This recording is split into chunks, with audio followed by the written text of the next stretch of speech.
no one is being spared. And he said that they have nothing to do with Islam, they are not Muslims, because they are attacking those. Why is the government not capable of protecting the Shias, for instance?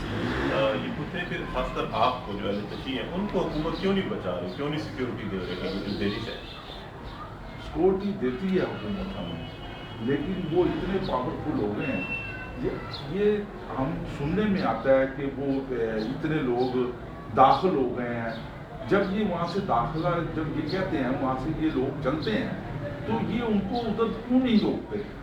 उनके लिए उनका क्यों वहाँ पर इंतज़ाम नहीं है कि ये दाखिल होके हमारे शहरों में घुस जाते हैं और यहाँ पर आके ये धमाके करते हैं? अगर कि इनकी सिक्योरिटी वहाँ पे काम करें, तो वहाँ से ना इनको वहाँ से आने दें, हैं जी, तो ये बेहतर हो सकते हैं हालात। वो वहाँ से चलते हैं जिनको ये पता होता है कि 3 आदमी आए हैं उधर से, हैं जी, 4 आदमी आए हैं उधर से, 5 आदमी आए हैं, और वो जो ये कहते हैं वो हो जाता है। ये भी बात साफ है। अभी ये जो पिछले दिनों में चेलम के ताज़िए पर, इमाम हुसैन का जो चेलम था उसके ताज़िए पर जो ब्लास्ट हुआ है, उस दौरान इन्होंने कहा इतने आदमी, एक आदमी, मीडिया बताता है कि एक आदमी पकड़ा गया, 2 आदमी भाग गए। वो कैसे भाग गए? इसे सिक्योरिटी लैब है। Because he said that there is some security labs also, because there are constantly stories that so many suicide bombers have entered into this city. If the security people know that these people have entered, why they can track them down? Then after the attack, we hear these stories that after the attack, 3 of the militants escaped. So where they go after that? Why they are not tracked? Why they are not caught? So either they have become very powerful, or there is some security issue that the government is unable to control them. Does it mean for both of them, if they go out of here, they feel threatened? They get threats? आप दोनों से पूछ रहे हैं कि क्या जब बाहर जाते हैं शहर में घूमते हैं कि आपको खतरा महसूस होता है? बहुत ज़्यादा।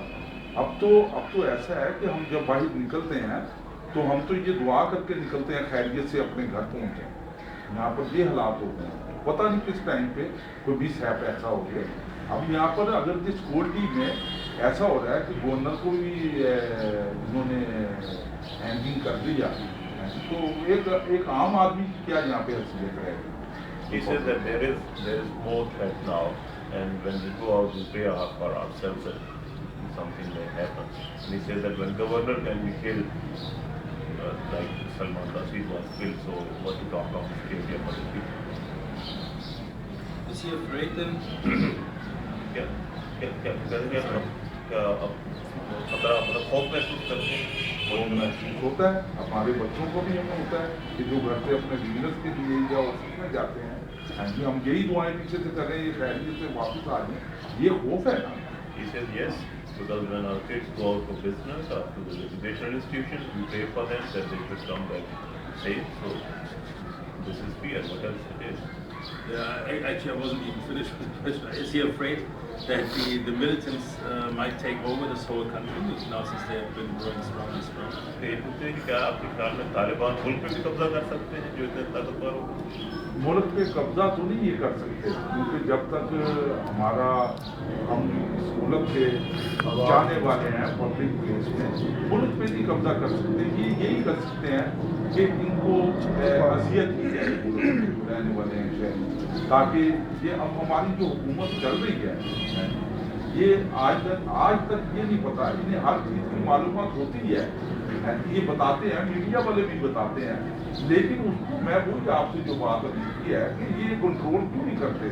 जब ये एक आदमी अगर ये अफगानिस्तान से चला है, या एक आदमी अफगानिस्तान से पेशावर में आके धमाके कर रहा है, किसी भी जुलूस पे, किसी भी एजुटेशन कर रहा है जी, कोई भी हो रहा है, उनमें आके रात को ये यहाँ पे एक मज़ार है बाबे हैदर साहब का, वहाँ पे कोई ऐसा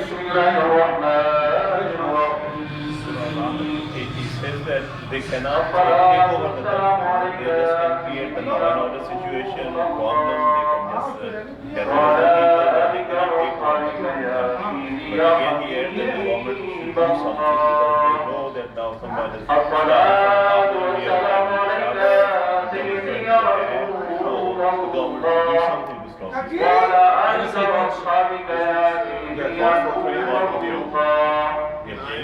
कुर्बानियाँ दे रही है।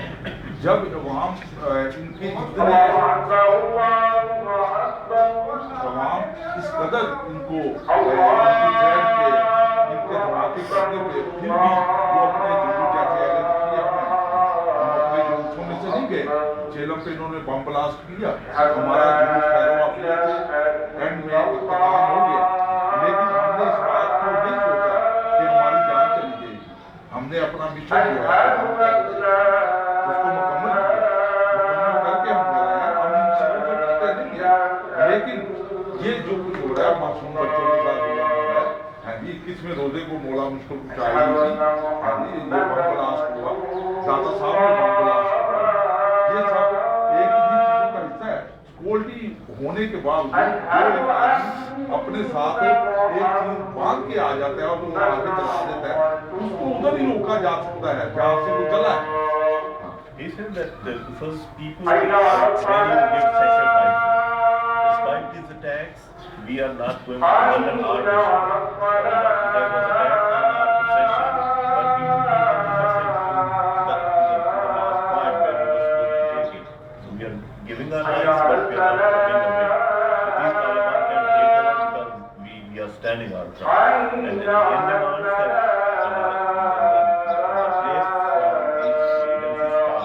where they are trained, where they get their suicide tactics, those places should be destroyed.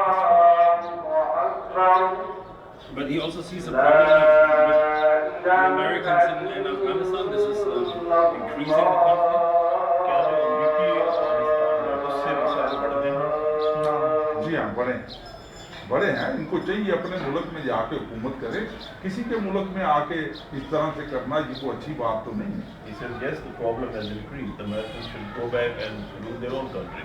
They have no reason, they have no right to run another country. You may just, I mean, not long, but in short words, maybe explain the main differences between Shia and Sunni, the main points, and why these extremists are actually targeting what. Actually शिया सुन्नी का जो है वो इस मुल्क में कोई झगड़ा नहीं। शिया और सुन्नी बहुत जो है वो इस दहशतगर्दी का शिकार हो रहे हैं। अभी आप देखेंगे ये अपनी समझ के लिए आपसे पूछना चाहते हैं कि मेन इख्तलाफ क्या है? फिक्री इख्तलाफ। देखिए ये फिक्री इख्तलाफ क्या? मेरे ख्याल लंबी बात है। ये लंबी बात हो जाएगी और इसमें यह है कि इस्लाम में 5 फिक़्ह है। इस्लाम में 5 फिक़्ह है, जिनमें फ़िक़्ह जाफिया, फ़िक़्ह हनफिया, फ़िक़्ह मालिकी, फ़िक़्ह शाफ़ी और फ़िक़्ह हम्बली। जो भी मुस्लिम है वो उसका ताल्लुक किसी एक फ़िक़्ह से रहेगा। तो ये अभी से नहीं है, ये शुरू से भी नहीं है। He said basically it's a long story to start explaining what are the theological differences, but basically there are 5 fiqhs, 5 main sections of the Muslims, and Shiite and Sunnis are just 2 of them. Yeah. So he said that these are right from the beginning, every Muslim belongs to one of these main groups. So these differences are there, and और inside सुन्नीस जो है 4 है, 5 yeah. 4 The Sunnis basically they are divided into 4. The 4 sections are Sunnis and 1 is the Shiite. So these are the 5 main. That's why the big section is Shia all over the world. In Sunni, there are 4 sections. One is Hanafi, one is Hanbali, one is Maliki, and one is Shafi'i. Saudi Arab belong to the Hanbali and उनका आपस में भी नहीं मिलता। or they have differences in each other. That's why the ideology is the same Shia ideology is the same. in all over the world, but in Sunni there are differences. Why would